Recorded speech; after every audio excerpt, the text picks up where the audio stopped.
Las maniobras. Sun Tzu dijo: en la guerra el general recibe sus órdenes del soberano.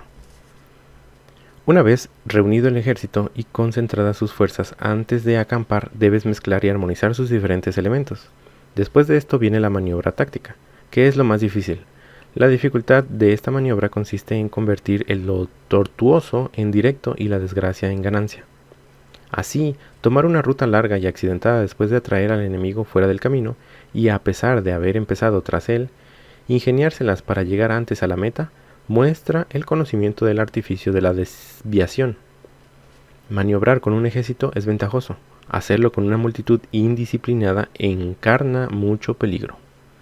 Si se pone en marcha un ejército totalmente equipado, con el fin de alcanzar una ventaja, lo más probable es que se llegue demasiado tarde. Por otro lado, separar una columna volante para tal fin implica el sacrificio de su equipaje y sus provisiones.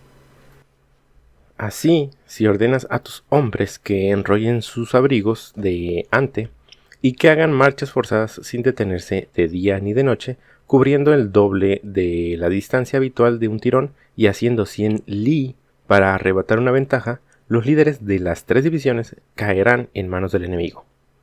Los hombres más fuertes estarán al frente, los cansados se quedarán atrás, y de ese modo solo una décima parte del ejército llegará a su destino.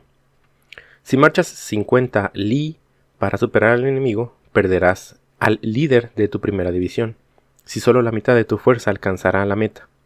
Si marchas 30 li con el mismo objeto, llegarán 2 ejércitos de tu ejército.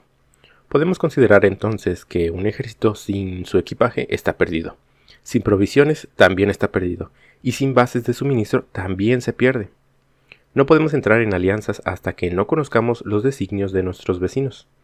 No estamos en condiciones de dirigir a ningún ejército en marcha a menos que estemos familiarizados con los aspectos característicos del país, sus montañas y sus bosques, sus escollos y precipicios, sus pantanos y sus ciénegas.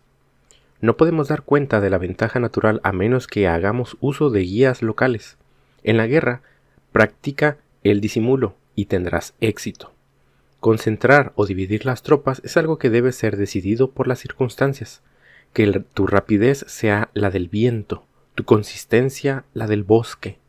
Al incursionar y saquear hay que ser como el fuego en la inmovilidad de una montaña. Deja que tus planes sean oscuros e impenetrables como la noche, y cuando te muevas, cae como un rayo.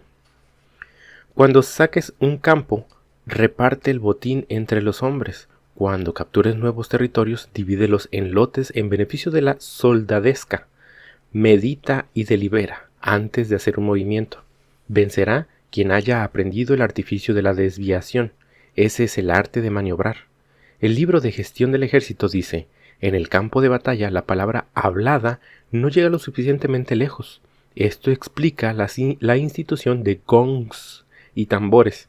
Tampoco los objetos ordinarios se pueden ver con suficiente claridad, de ahí la institución de estandartes y banderas. Gongs, estandartes y banderas son medios por los cuales los oídos y los ojos del receptor pueden centrar en un punto en particular.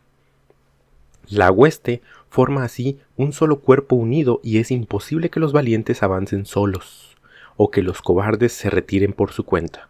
En esto consiste el arte de manejar grandes masas de hombres. En los combates nocturnos entonces han de usarse los fuegos de señales y tambores, y en los combates diurnos las banderas y pancartas como un medio para influir en los oídos y los ojos del ejército. Un ejército entero puede ser despojado de su espíritu, un comandante en jefe puede ser despojado de su presencia de ánimo. El espíritu de un soldado es más agudo por la mañana, al mediodía comienza a decaer y al atardecer solo se centra en regresar al campamento. Un general inteligente, por lo tanto, evita un ejército cuyo espíritu esté entusiasmado, pero lo ataca cuando es lento y está inclinado a regresar. Este es el arte de estudiar los estados de ánimo.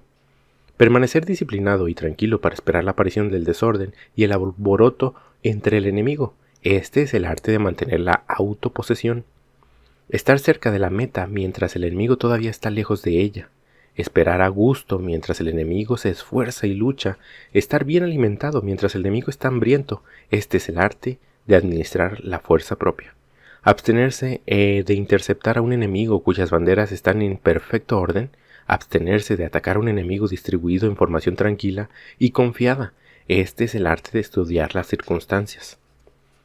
Es una axioma militar no avanzar cuesta arriba contra el enemigo, ni oponerse a él cuando viene cuesta abajo. No hay que perseguir a un enemigo que simule huir, ni atacar a sus lados cuyo temperamento es agudo. No tragues el cebo ofrecido por el enemigo, no interfieras con un ejército que está regresando a su casa. Cuando rodees a un ejército, deja una salida libre, no presiones demasiado a un enemigo desesperado. Tal es el arte de la guerra. La variación en las tácticas.